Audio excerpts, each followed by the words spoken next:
Karong adlaw mga tats, wala sa tay dagat, wala sa tay sport og isda kay moadto tag Digos kay gwapo daw ang view didto. Siyempre, para mapatunayan atong adtoon. Mao nang ibilin sa nako ng akong kabayo kay ngano man dili man ni pidi karga sa bus. Pero bago ana moadto sa tag restaurant kay mokaon ta kay sudlan nato ang aton tiyan. Dipinsa 5 first ba. Makuha tag isa ka order ana og isa pod ani. Unya, mukaon sa ako kay medyo gutom pa man jud.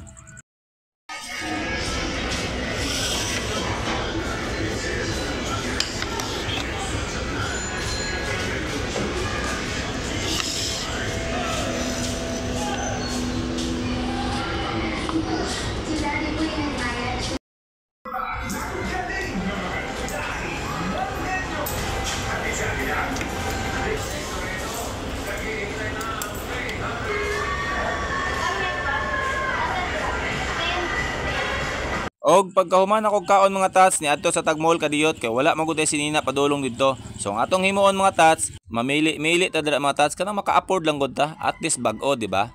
Mao nang naa ako gipili dira mga tats, mga tulo lang siguro kabuk akong paliton kay mo ray makaya sa tong bulsa. Pagkahuman ako pili-pili mga tats, naa na ko napilian og ako nang gibayaran sa counter.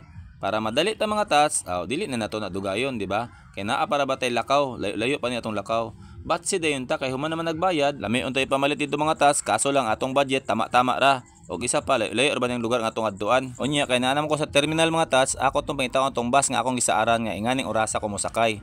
Siguro magkita-kita na ta sa part 2 ani mga tats, at ngin na lang ninyo ang part 2 ani. Bye.